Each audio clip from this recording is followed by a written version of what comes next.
यहाँ पर आए हमारे मीडिया के सारे कर्मियों का और भाइयों का मैं स्वागत करता हूँ। और कल का दिन 9 जून को माननीय प्रधानमंत्री नरेंद्र भाई मोदी जी की सरकार के 11 वर्षों का कार्यकाल पूरा हुआ। कल देश को हमारे माननीय राष्ट्रीय अध्यक्ष श्री जगत प्रकाश नड्डा जी ने उद्बोधन दिया, प्रेस कॉन्फ्रेंस की और 11 साल के कार्यों का उन्होंने वहां बताया। लेकिन 11 साल के कामों को हम आधे घंटे की प्रेस कॉन्फ्रेंस में माननीय प्रधानमंत्री नरेंद्र भाई मोदी जी के कामों को पूरा नहीं गिनवा सकते। ये एक थोड़ा सा हम ट्रेलर बता सकते हैं कि किस ढंग से 11 वर्षों में भारतीय जनता पार्टी अपने भारत जो है वो कहाँ खड़ा था और 11 वर्ष के बाद माननीय प्रधानमंत्री नरेंद्र भाई मोदी जी के सरकार में वो भारत हर क्षेत्र में कितना आगे बढ़ा है, वो जो बात जो है मैं आपके सामने रखना चाहता हूँ। गरीब कल्याण कारी हमारी जो योजनाएं हैं, विकसित भारत का अमृत काल जो है वो अब इस समय चल रहा है। हम ये मान के चलते हैं कि जो एक लक्ष्य माननीय प्रधानमंत्री नरेंद्र भाई मोदी जी ने विकसित भारत का लिया है, उसका अमृत काल चल रहा है और 2047 में भारत विकसित हो, भारत दुनिया के अंदर हर क्षेत्र में नंबर 1 पर आए, इसका एक वचन जो है वो भारतीय जनता पार्टी और माननीय प्रधानमंत्री जी ने संकल्प लिया हुआ है। उसी को लेकर ये सरकार काम कर रही। साथियों, मैं इतना कहना चाहूंगा कि 11 वर्ष से पहले अगर 60 वर्ष कांग्रेस की सरकार रही, उन्होंने इस देश को जातिवाद में बांटा, इन्होंने तुष्टीकरण की राजनीति की, देश को खंडित किया। लेकिन इन 11 वर्षों में देश को, देश के हर वर्ग को, हर समाज को जो है आगे लाने का प्रयास माननीय प्रधानमंत्री नरेंद्र भाई मोदी जी ने किया। इन 11 वर्षों में कुछ ठोस फैसले, कुछ इंपॉर्टेंट निर्णायक फैसले माननीय प्रधानमंत्री नरेंद्र भाई मोदी जी ने लिए। उसमें सबसे बड़ा फैसला जम्मू कश्मीर से 370 और 35 से हटाने का था। अब मानिए इस बात को कि 5 अगस्त 2019 के बाद जब 370 और 35 से हटा, पूरा देश, पूरी दुनिया ये कहती थी कि 370 हट नहीं सकता, 35 से हट नहीं सकता। ऐसे काम को उन्होंने हटाया, पार्लियामेंट के अंदर थंपिंग मेजॉरिटी के साथ 370 और 35 को हटाकर जम्मू कश्मीर को पूरे तरीके से भारत के साथ जो है वो जोड़ा। 5 अगस्त 2019 के बाद जब 370 और 35 से हटा और उसके बाद आज यहाँ पर कोई अलगाववाद खत्म हुआ है, आतंकवाद खात्मे की तरफ जा रहा है। यहाँ पाकिस्तान जिंदाबाद के नारे लगते थे, आज वंदे मातरम और भारत माता की जय के नारे लगते हैं। कश्मीर के अंदर जो युवा पत्थरबाजी करते थे, आज उनके हाथ में तिरंगे हैं। जिस लाल चौक में तिरंगा फहराना एक बहुत मुश्किल काम था, जैसे लाहौर के अंदर तिरंगा फहराना, वैसे कश्मीर के लाल चौक के अंदर तिरंगा फहराने के बराबर था। आज तिरंगा रैलीज निकल रही हैं, हर घर में तिरंगा जो है वो लहरा रहा है। इतना बड़ा फैसला जो है वो माननीय प्रधानमंत्री नरेंद्र भाई मोदी जी ने किया और जम्मू कश्मीर को पूरे तरीके से आज अलगाववाद मुक्त किया। दूसरा बड़ा फैसला अगर हम देखेंगे, एक ट्रिपल तलाक का फैसला उन्होंने, जो ट्रिपल तलाक को हटाया, कानून बनाया कि ट्रिपल तलाक जो है वो नहीं चलेगा। भारत के साथ साथ लगते हुए पाकिस्तान, बांग्लादेश और खाड़ी के जितने देश हैं, कहीं पर भी ट्रिपल तलाक जो है उसका कानून नहीं था। हमारी बेटियों को, बहनों को, माओं को जो है उस ट्रिपल तलाक के चलते कितनी उनको बुरी जिंदगी जो है जीनी पड़ती थी। बड़ा फैसला था, माननीय प्रधानमंत्री नरेंद्र भाई मोदी जी ने इस बड़े फैसले को लिया और ट्रिपल तलाक जो है उनके दौर के अंदर उन्होंने अपने हाथों से उसको खत्म किया। अगर हम वक्फ अमेंडमेंट बिल की बात करें, जिस ढंग से वक्फ की प्रॉपर्टी को कुछ लोगों ने कोड़ियों के बाग खरीद कर रखा हुआ था और उनका जो रुपया जो है वो गरीबों के अंदर लगना चाहिए था, एक बड़ा विरोध हुआ। उस विरोध के बावजूद, क्योंकि एक रिफॉर्म है ये, जब रिफॉर्म्स होते हैं तो विरोध भी होता है, और वक्फ अमेंडमेंट बिल जो है वो भी जहां पर जो है अमेंड किया और उसमें सुधार जो है वो ला।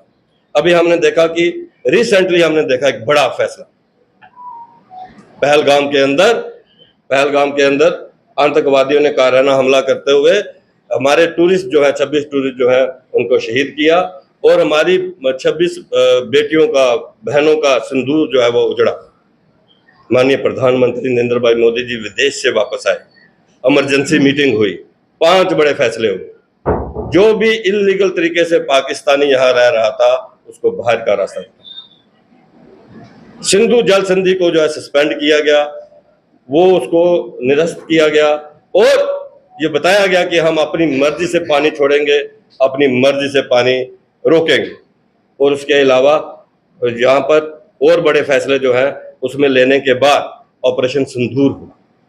ऑपरेशन सिंदूर में हमारी सेनाओं ने पाकिस्तान के 100 किलोमीटर अंदर घुसकर 9 आतंकवादी ठिकाने ध्वस्त किए और 100 से ज्यादा आतंकवादी मारे।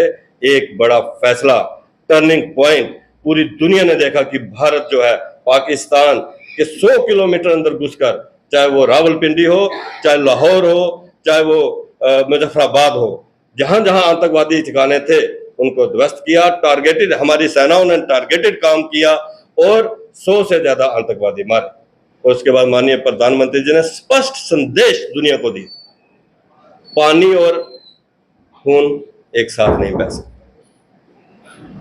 ट्रेड और आतंकवाद, टेररिज्म एक साथ नहीं चल सकता, बातचीत और आतंकवाद एक साथ नहीं चल सकता। और ये साफ शब्दों में कहा गया कि किसी भी आतंकवादी घटना को युद्ध माना जाए, युद्ध माना जाएगा। इतने बड़े फैसले जो है वो माननीय प्रधानमंत्री नरेंद्र भाई मोदी जी ने लिए। अगर हम इंफ्रास्ट्रक्चर की बात करें, इंफ्रास्ट्रक्चर में अगर हम देखेंगे, अगर हम सिर्फ जम्मू कश्मीर की ही बात करेंगे तो हम देखेंगे कि यहाँ पुंछ तक नेशनल हाईवे बन गया। आप किश्तवाड़, रामबन, डोडा, आप किसी तरफ भी पहाड़ी इलाके में चले जाओ, 99% पहाड़ी इलाके जो है वो सड़कों से जुड़ चुके।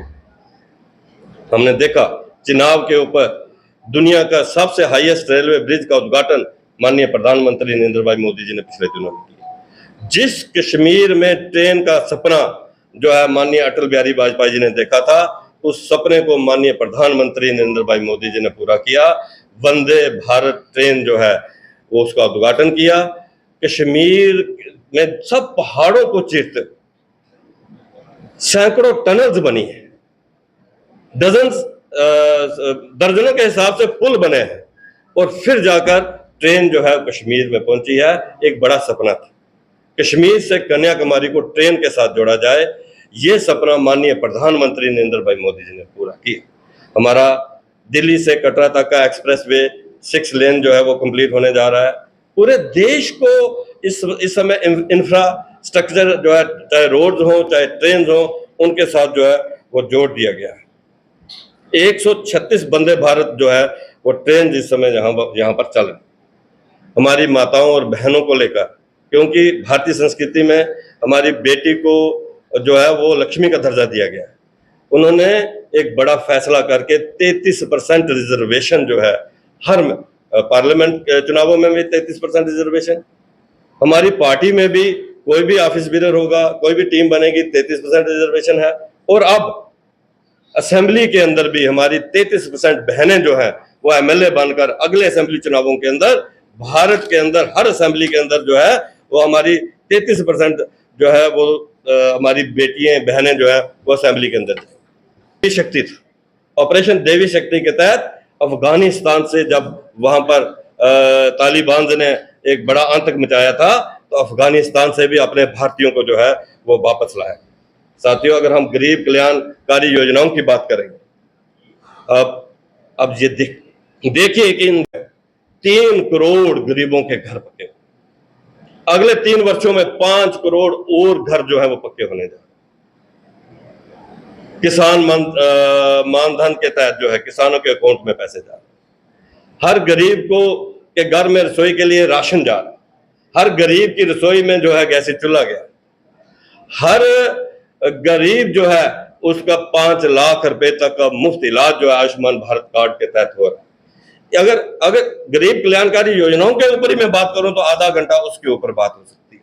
इससे क्या हुआ, 25% लोग जो है, 25 करोड़ लोग इन सब योजनाओं से गरीबी रेखा से ऊपर। माननीय प्रधानमंत्री नरेंद्र भाई मोदी जी की गरीब कल्याणकारी योजनाओं से का लाभ लेकर जो 25 करोड़ लोग जो हैं वो गरीब कल्याणकारी योजनाओं से जो है वो ऊपर। डीबीटी ट्रांसपेरेंट सरकार दी है, डायरेक्ट बेनिफिट ट्रांसफर।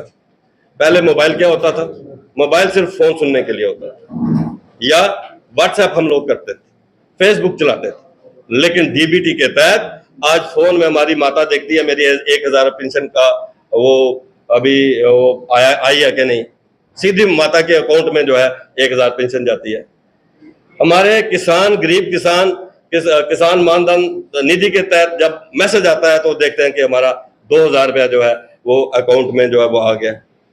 हमारे जो घर बन रहे हैं पीएमएवाई के, पहली किस्त, दूसरी किस्त, तीसरी किस्त, वो टन से आवाज आती है मोबाइल के अंदर, तो देखते हैं, प्रसन्न होते हैं लोग कि हमारा ये दूसरी किस्त आ गई, हमारी तीसरी किस्त आ गई। हमारे बच्चे जो है वो स्कॉलरशिप के लिए सीधा देखते हैं कि हमारा स्कॉलरशिप जो है उसके अंदर आ गया।